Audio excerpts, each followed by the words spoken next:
there are few game series as loved as the Monkey Island games.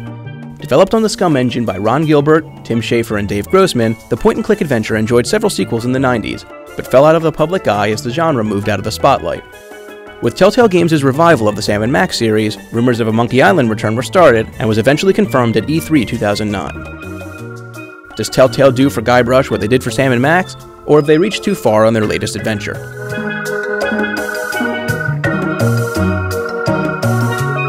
Lane, you've got inordinately strong thighs. See if you can swing me that rope. It's not long enough, but I've got a better idea.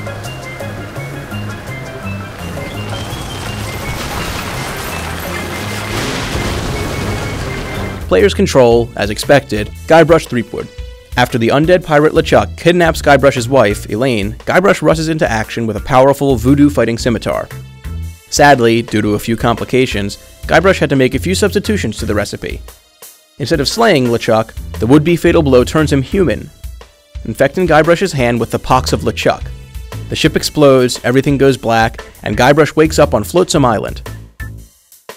Getting off proves trickier than expected, as Flotsam has a unique wind pattern that has all gusts blowing inland, making it nearly impossible to leave the island.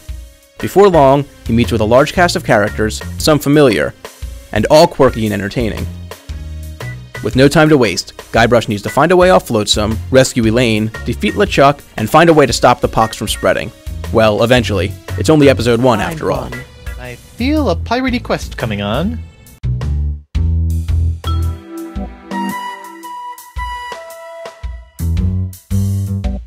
Point-and-click adventure fans know what they're getting into. As with other Telltale games, players walk around and solve puzzles, which usually involve clicking objects on other objects. They did add a few things to the formula this time around to make everything a little different. Guybrush is actually controlled directly instead of by mouse clicks, and can combine items in his inventory for more complicated puzzle solutions. It's an interesting mechanic, and expands the typical arsenal of point-and-click puzzles a good bit. For the most part, all of the game's puzzles work very well, but a few fall flat, either failing to be fully explained or simply not being as intuitive as Telltale hoped.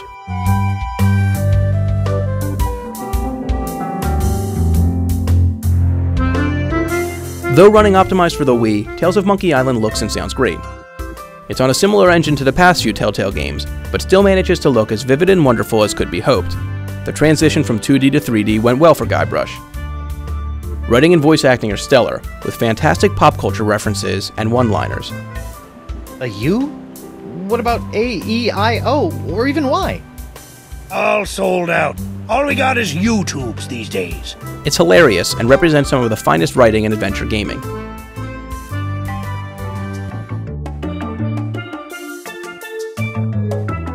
Being the first episode of the season, launch of the Screaming Narwhal shows amazing potential for the Tales of Monkey Island series. Already it's better than both Wallace and Gromit and the Strong Bad series, and makes a move on some of the episodes of Sam & Max. Fans of Monkey Island should be happy to know that this is the sequel they've waited years for, and the series' future is in very capable hands. Hopefully the rest of the episodes keep up the quality, and bring the genre and franchise back to center stage. Thanks for watching, and be sure to check out the full text review on Gamervision.com.